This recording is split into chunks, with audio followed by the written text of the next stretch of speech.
안녕하십니까. 이병기 선교사입니다. 조종사 출신 선교사가 전하는 예수님 이야기 2월 세 번째 주일 말씀입니다. 오늘 말씀 나눌 내용의 제목은 하나님께 버림받은 한 왕의 이야기 이렇게 정했고요.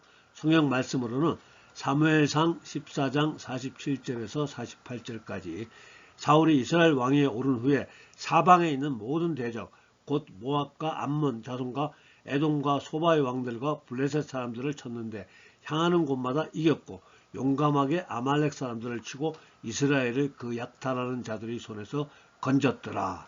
오늘 본문의 이 말씀은 이스라엘이 사울 왕이 하나님께 버림을 받았는데도 불구하고 이스라엘 주변의 모든 적들을 잘 물리치고 나라를 안정시켰다는 것입니다.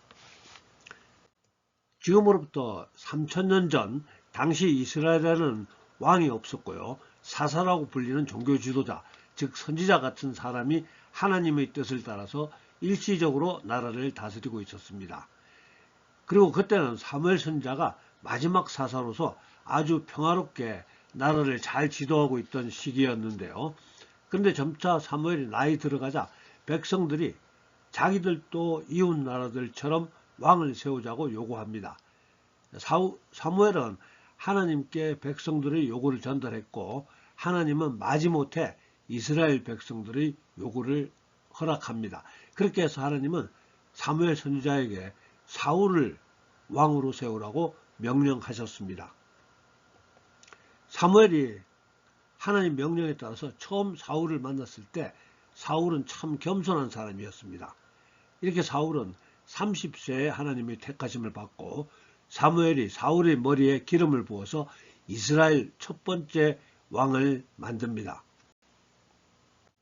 그러나 당시에는 아직 왕이 되면 무엇을 어떻게 해야 되는지 잘 알지 못했기 때문에 사울은 지금까지 하던 대로 그대로 밭에서 농사 짓고 있었습니다. 그때 암몬 족속들이 이스라엘로 쳐들어왔는데요. 그 소식 들은 사울이 이 말을 들을 때 하나님의 영에게 크게 감동되며 그의 노가 크게 일어나 성령의 감동으로 온 이스라엘 백성들에게 사울이 소집 명령을 내리게 됩니다. 그랬더니 엄청난 사람이 모여들었는데요. 여호와의 두려움이 백성에게 임하며 그들이 한 사람같이 나온지라 사울이 배색에서 그들이 수를 세어보니 이스라엘 자손이 30만 명이요 유다 자손이 3만 명이더라. 33만 명이나 모였습니다. 그리고 드디어 전투가 벌어졌고 이스라엘은 대승을 거두고 적들은 다 도망갔습니다.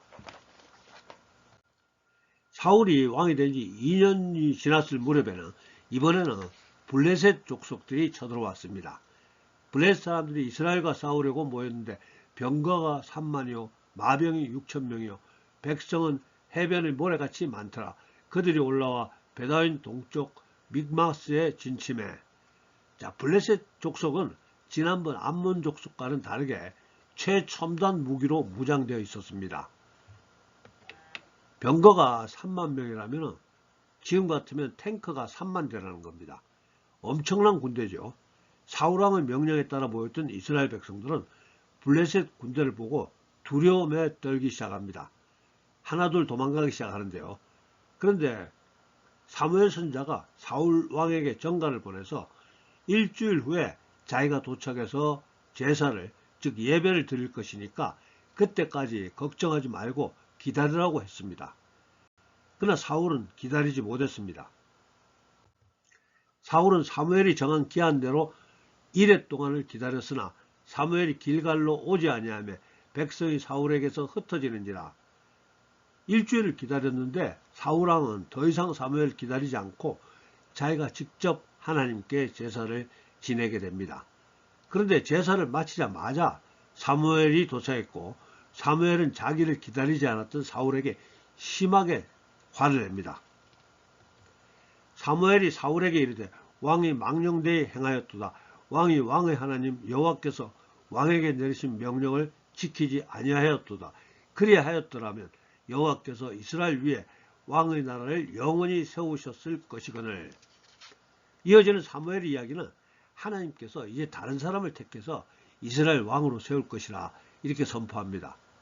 그리고 사무엘은 화를 내고 전쟁터를 떠나 자기의 길을 가버립니다. 근데 그때까지 남아있던 이스라엘 백성들은 이제 다 도망가고 사울의 아들 요나단을 포함해서 600명 정도였다고 성경은 기록하고 있습니다. 그런데 참 특이한 것은 선지자 사무엘에게 사울 왕에게 화를 내면서 떠나가 버리고 이스라엘 백성들도 다 도망가고 600명밖에 남지 않았는데 이 전쟁에서 이스라엘이 대승을 거둡니다. 사무엘이 전쟁터를 떠나고 이어지는 성경 이야기는 다음과 같습니다. 사울의 아들 요나단이 자기 전령과 함께 적진으로 몰래 잠입합니다. 그리고 자기들과 만나게 되는 블레셋 군인들을 쳐 죽이기 시작하는데요. 놀라운 현상이 발생합니다. 들에 있는 진영과 모든 백성들이 공포에 떨었고 부대와 노략군들도 떨었으며 땅도 진동하였으니 이는 큰 떨림이었더라.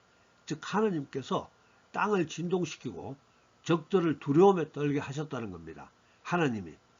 한편 이스라엘 지휘부에서 적진을 살펴보니까 적진영에서 난리가 났습니다. 살과 그에 함께한 모든 백성이 모여 전장에 가서 본즉 블레셋 사람들이 각각 칼로 자기의 동무들을 침으로 크게 혼란하였더라. 그래서 드디어 사울의 부대도 공격에 합류하는데요. 그래서 블레셋을 물리치기 시작합니다. 이와 같이 이스라엘은 비록 사무엘 선지자가 떠났음에도 하나님의 도우심으로 블레셋과의 전쟁에서 대승을 거둡니다. 뿐만 아니라 그 후에도 사울 왕은 승승장구합니다. 오늘 본문 말씀입니다. 사울이 이스라엘 왕위에 오른 후에 사방에 있는 모든 대적, 곧 모압과 암몬족 자손과 에돔과 소바의 왕들과 블레셋 사람들을 쳤는데 향하는 곳마다 이겼고 용감하게 아말렉 사람들을 치고 이스라엘을 그 약탈하는 자들의 손에서 건졌더라. 이렇게 이스라엘은 사울 왕이 통치하는 고대 왕국으로 굳건하게 세워지기 시작합니다. 성경 이야기는 여기까지 하고요. 몇 가지 주제로 이야기를 나누어 이어가겠습니다. 첫 번째 주제입니다. 사울 왕은 사무엘을 기다리지 않고 자기가 직접 제사를 지냈다는 것이 그렇게 큰 잘못일까요? 이 장면은 신학자들도 이해하기 어려운 성경 난제 중 하나입니다. 어떤 분들은 이 장면 가지고 예배는 안수받은 목회자들만 진행할 수 있다, 이런 말이든지, 또 축도는 장로와 평신도가 하면 안 되고 안수받은 목회자들만 해야 한다, 이렇게 주장하기도 합니다. 그렇다면 베드로전서 2장 9절에 그러나 너희는 택하신 족속이요 왕같은 제사장들이요 거룩한 나라요 그의 소유가 된 백성이니 이는 너희를 어두운 데서 불러내어 그의 기이한 빛에 들어가게 하신 이의 아름다운 덕을 선포하게 하려 하심이라. 이 말씀은 그냥 우리들 기분 좋으라고, 즉 립 서비스로 우리가 대제사장이라고 축혀 세워주는 말일까요? 그렇지 않습니다. 예수님을 믿는 누구나 예배인도 할 수 있고 축도 할 수 있습니다. 다만 목회자는 예배인도와 축도를 전문적으로 하시는 분이니까 그분들이 계실 때는 그냥 그분들이 하는 것이 더 좋을 겁니다. 그러나 고대에는 달랐다는 거죠. 고대에는. 즉 예수님이 이 땅에 오셔서 우리에 대한 구원 사역을 하시기 전까지는 지금과는 달랐습니다. 모세율법에 따라서 아론이라는 사람의 후손인 제사장만이 제사를 집전해야 했습니다. 즉 정치 지도자와 종교 지도자가 분명하고 확실하게 나누어져 있었다는 겁니다. 여기서 잠깐 권력에 대한 이해를 돕기 위해서 브라이언 클라스라는 사람이 쓴 권력의 심리학이라는 책에 등장하는 한 사람을 소개해 보겠습니다. 실제 존재했던 인물이고요. 마르크 라발로마나라는 이름입니다. 이름이 좀 특이하죠. 그는 2,500만 명 정도가 사는 아프리카 섬나라 마다가스카르 섬에서 태어났는데요. 가난하게 자랐답니다. 그 섬은 세계에서 네 번째로 큰 섬이고요. 세계 47번째 큰 나라로 기독교인이 41%가 됩니다. 5살 무렵에 이 사람은 가족 생계를 돕기 위해서 물냉이가 든 바구니를 머리에 이고 기차의 승객들에게 팔았답니다. 그러던 어느 날 그에게 작은 행운이 찾아왔는데요. 이웃이 그에게 자전거를 하나 선물로 줬답니다. 어린 라발로 마나는 그 자전거를 타고 가까운 농장을 돌아다니며 남는 우유를 얻었고 그것으로 수제 요구르트를 만들었답니다. 풋내기 사업을 키워가던 동안에 그는 어려움을 겪는 지역사회에 도움이 되려고 애썼고요. 다니던 동네 교회에서 자원봉사하고 성가대에서 성가대원으로 찬양을 불렀습니다. 그렇게 살던 그는 사업을 통해서 1990년대 말에 섬에서 가장 부유한 사람 중 한 명이 됐고요. 2002년에는 모두가 대부분이 무일푼인 나라에서 무일푼으로 자수성가한 정치 지도자의 하나로 대통령이 되었습니다. 대통령이 된 그는 변화를 약속하고 처음에는 이를 성실하게 실행에 옮겼는데요. 도로 건설하고 또 부패 단속하고 그 결과 세계에서 가장 급속도로 성장하는 나라 중 하나가 되었습니다.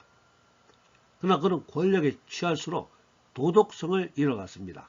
2006년 권력을 유지하기 위해서 주요 정적을 강제로 추방한 뒤에 후보자 등록이 끝날 때까지 본국으로 돌아오지 못하도록 막아서 선거에 압승하고 6년이라는 집권 기간을 거치는 동안 일반적인 사람이 1년에 수백 달러 남짓을 버는 나라에서 그 사람은 국고 6천만 달러를 들여서 대통령 전용기를 샀고요. 그 전용기의 명의를 정부가 아닌 본인으로 했다고 합니다.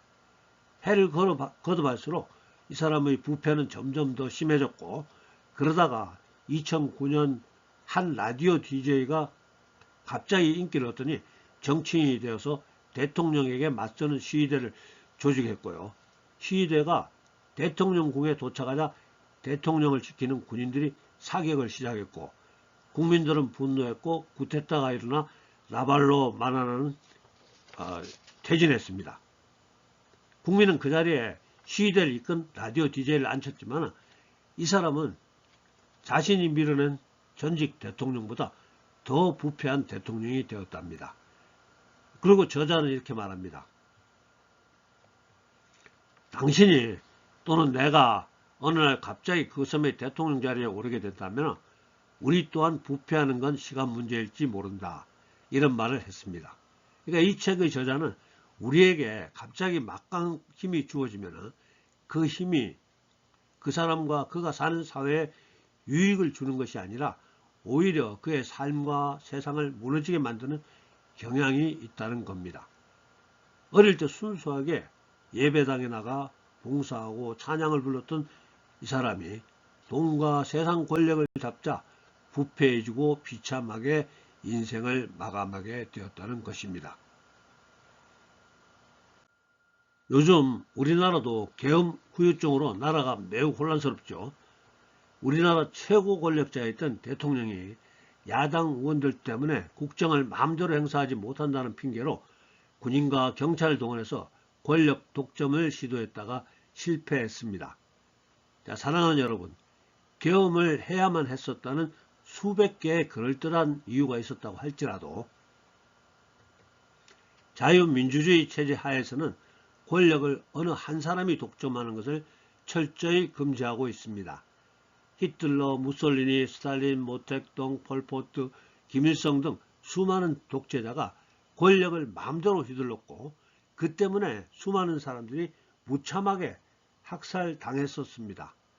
참고로 폴포트 정권 하에서 인구 600만 명 중에서 200만 명, 즉 나라 인구의 3분의 1이 여러가지 그럴듯한 이유로 학살당했답니다. 아무도 말릴 수가 없었습니다. 그러니까 인간의 권력은 반드시 견제받아야만 그 남용을 방지할 수 있습니다. 오직 하나님만이 견제받지 않고도 공정한 통치를 행하실 수 있는 분이십니다.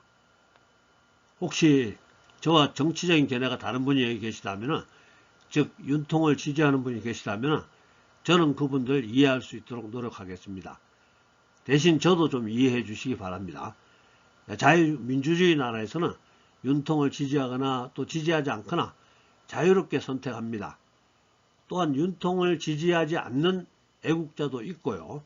윤통을 지지하지 않는 반공주의자, 즉 공산주의를 미워하는 분 있습니다.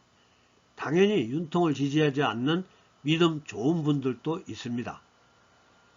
자, 그러면 다시 오늘 사울왕의 이야기로 돌아가겠습니다. 첫 번째 질문으로 사울왕이 사무엘 제사장을 기다리지 못하고 제사 지낸 것이 그렇게 큰 잘못인가요? 이 질문이었죠. 하나님은 자기가 사랑하는 하나님의 백성들이 어떤 한 독재자로부터 압제당하는 것을 무척 싫어하신다고 생각해야 할 것 같습니다. 그래서 하나님이 택하신 민족, 즉 고대 이스라엘에서는 왕의 계보와 마찬가지로 제사장의 계보가 별도로 대를 이어 내려가게 되었습니다. 그 제사장만 하나님께 제사를 집행할 수 있었다는 거죠. 즉 통치권과 제사권이 철저하게 분리되어 있었습니다. 그러니까 사울은 아무리 사정이 급박하고 그래도 제사장인 사무엘을 기다려야 했습니다. 그렇게 하나님 뜻을 따르지 않았던 사울왕은 결국 하나님께 버림을 받게 되는데요. 그러나 하나님을 뜻을 따르지 않고 하나님께 버림받은 사울왕이 지휘한 그 전쟁에서 이스라엘이 승리합니다. 뿐만 아니라 그 후에도 이스라엘은 승승장구합니다.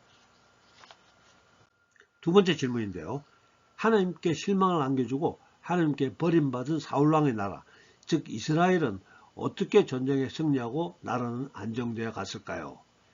하나님께 버림받은 사울왕, 사무엘도 떠난 전쟁터, 600명의 병력만 남아있던 이스라엘 사람들이 병거만 3만 대인 엄청난 병력의 블레셋을 격퇴시킵니다. 뿐만 아니라 성경은 이후 사울왕의 치하에서 더욱 나라가 안정되었다고 기술했습니다. 본문 말씀이죠. 사울이 이스라엘 왕위에 오른 후에 사방에 있는 모든 대적, 곧 모압과 암몬 자손과 에돔과 소바의 왕들과 블레셋 사람들을 쳤는데 향하는 곳마다 이겼고 용감하게 아말렉 사람들을 치고 이스라엘을 그 약탈하는 자들의 손에서 건졌더라. 그렇죠. 하나님이 미워하는 지도자가 다스리는 나라도 망하지 않고 잘 되기도 합니다. 이상하죠.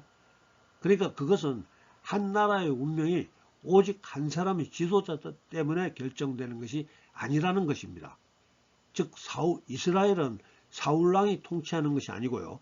이 세상은 모든 것은 하나님이 통치하는 것입니다. 하나님이 사무엘 선지자가 자기 나라를 위해 기도하는 음성을 듣고 계실 것이고요. 하나님이 사울왕의 뒤를 잇게 되는 다윗이 성장할 때까지, 그리고 다윗이 왕으로서 자격을 갖출 때까지 이 나라의 체제를 유지할 수 있도록 역사를 만들어 가십니다.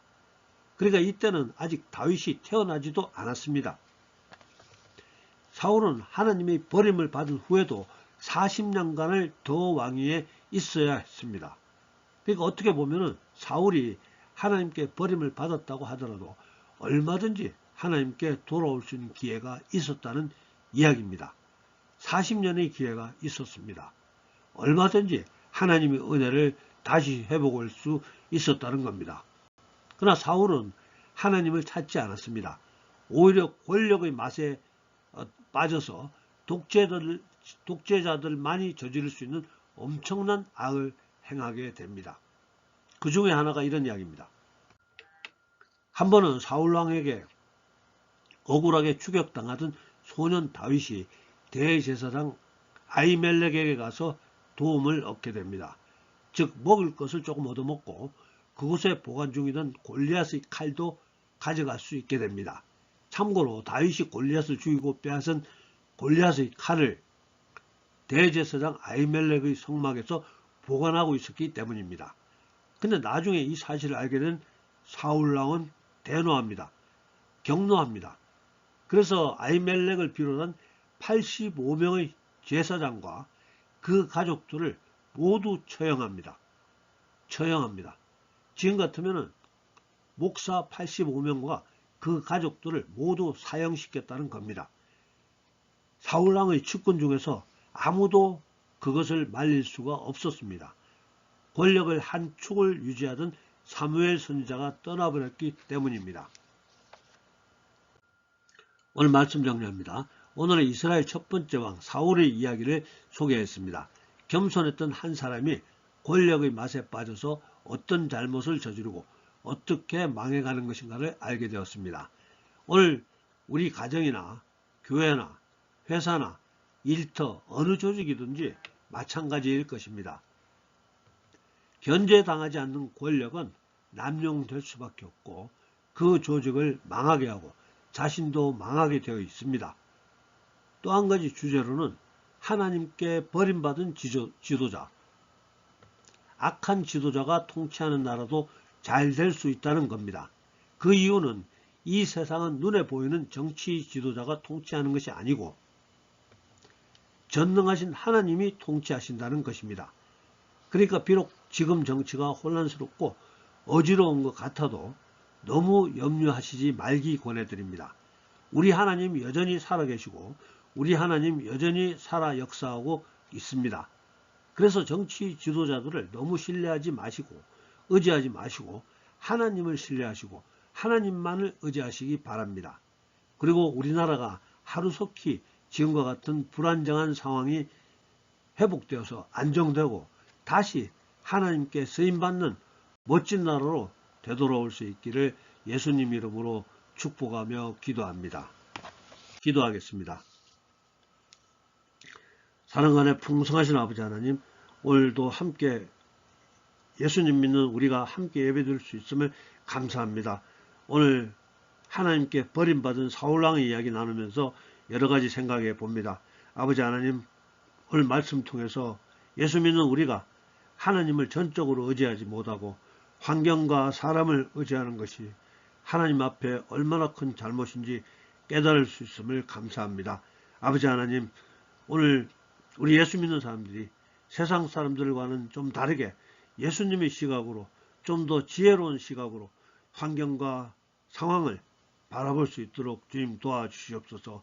혼란과 갈등과 미움과 증오가 증폭되지 않도록 우리 예수 믿는 사람들이 이 땅에 평화와 화해와 사랑을 전하는 사람들 될 수 있도록 주님 우리를 사용해 주시옵소서. 지금은 우리 구주 예수님의 은혜와 아버지 하나님의 극진하신 사랑과 성령님의 감동과 아마 교통하심이 올 예배에 참석한 우리 모두에게 또 우리들의 가정과 일터와 섬기는 교회 위에 지금부터 영원토록 함께하여 주시옵기를 간절히 축원하옵나이다. 아멘. 네, 감사합니다. 할렐루야. 다음 주에 뵙겠습니다.